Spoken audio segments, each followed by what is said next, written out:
Hello and welcome in, all you cowboys and cowgirls out there. I'm your host, Ryan Novozinsky, coming at you live from my own studio right here in lovely downtown Stillwater, Oklahoma. And today I'm bringing you a very special interview with me and Michigan State head coach Tom Izzo. And Tom is going to talk a lot about Eddie Sutton and a little bit about Mike Boynton and some of the recent events with him lately. So without further ado, here's that interview that I had today with Michigan State coach Tom Izzo.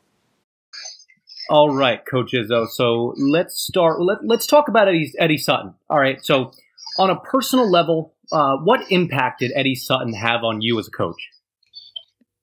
You know, I was young and not as worldly when Eddie Sutton was in his prime, and I just kind of watched the job he did at the different places, Kentucky and everything else, and watched him at Arkansas. And then, I know Gene Katie very well, and he kind of swore by the guy, and I got to know his kids, and that's what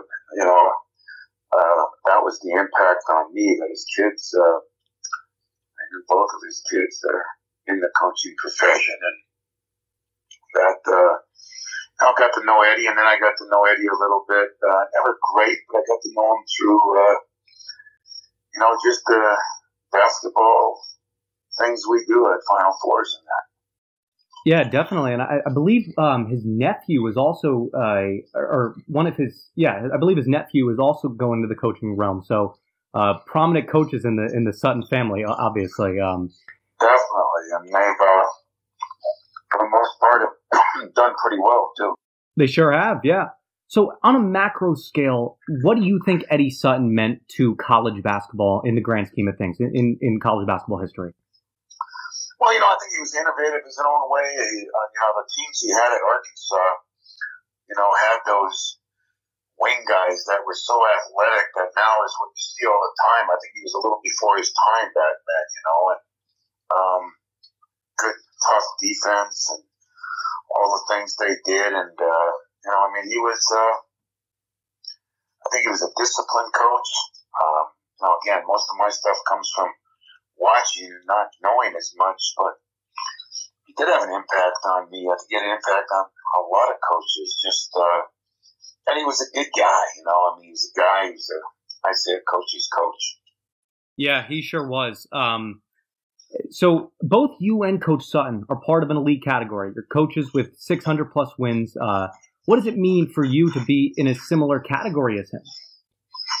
Well, that means the world to me because you grow up like I did, and you start idolizing the guys that have, accomplished some things, and a little easier for me to have 600 compared to him because we play more games now. So I look at it like those guys were the role models that we tried to hold the standards to and live up to, and so.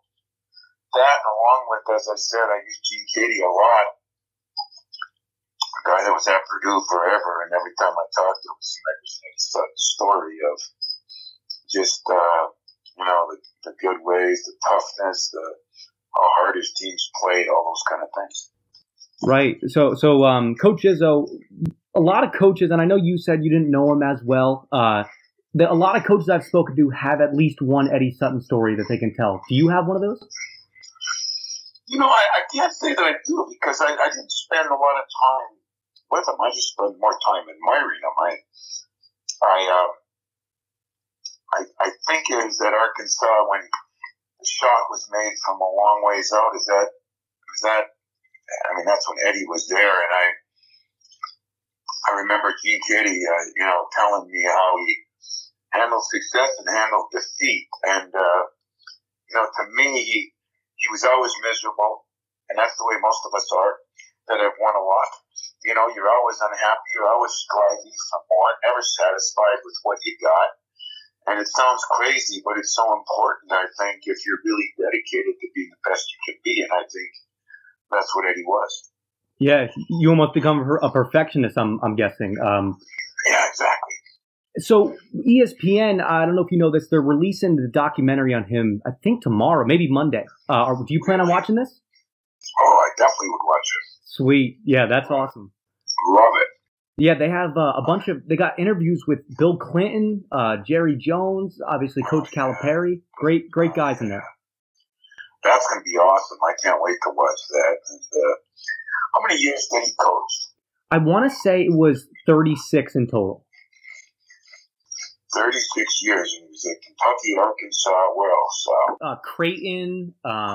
He coached a lot of high schools here in Oklahoma. He was also, for a little bit towards the end of his career, he was at the University of San Francisco as an interim coach. Yeah, I remember that, which is kind of cool, because it kind of says that he could be a high school coach or he could be a University of Kentucky coach. And I think those were the days, like Jed Heathcote, my mentor, that guys coached for the love of the game. Didn't matter where they were, how much money they made, and I think Eddie Sutton is a great example of that. He's been to so many different levels. No doubt about it, Coach Izzo. So final question for you, I guess, last couple questions. For many years, Sutton wasn't included in the Hall of Fame, and lots of people down here were sort of in an uproar about this. But seeing him get included this year was obviously relieving. What was your reaction to seeing him finally get the nod from the Hall of Fame? Well, to get into that thing is very difficult, and I felt fortunate when I got in because you do some things in a period of time, and sometimes it benefits you, and especially if you're still coaching.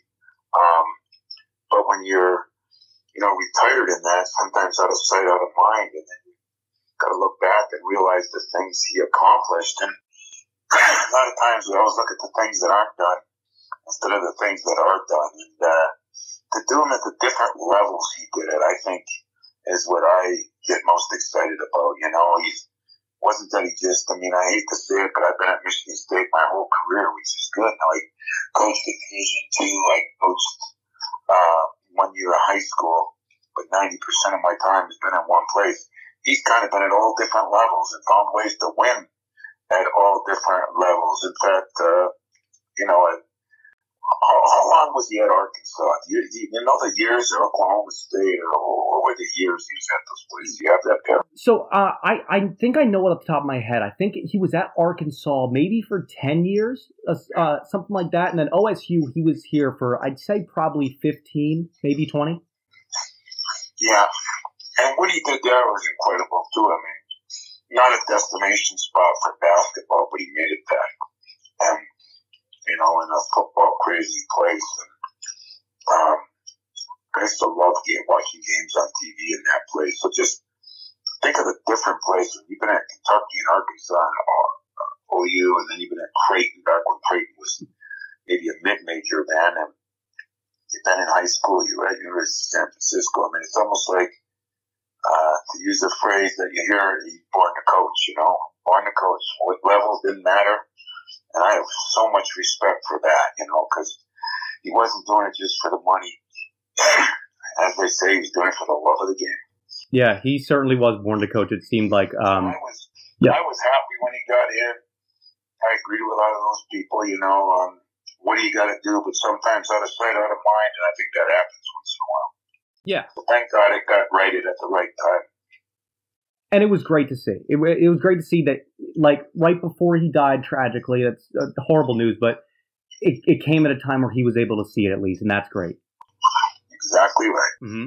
So last question for you, Coach Izzo. You talked about Gallagher-Iba and how it was, such a rowdy place to watch back in the day. Next season it might be as well. What are your thoughts on Coach Mike Boynton and what he's been able to do at OSU, and maybe how he's able to recover from these recent NCAA punishments? Yeah, that's always difficult, boy. Whenever you go through distractions at your university, one way or another, it's a difficult time. It's not easy. You just got to stay the course and do what you got to do. And it doesn't hurt when you have a player like he's got coming in. So I'm excited to see how they do, and I was happy to see that their kid stayed with his commitment. I think that speaks volumes about the university, basketball program, and just the fan base, to be honest with you. It sure does. Well, thank you so much for joining me, Coach Izzo. I really appreciate your time, man. All right, Ryan. Thanks a lot. Have a good one. Alrighty, folks, that was my interview with Michigan State head coach Tom Izzo. Thank you for listening. Thank you, Tom Izzo, for joining the show. That's all I have for you guys today. Hope you have a great day.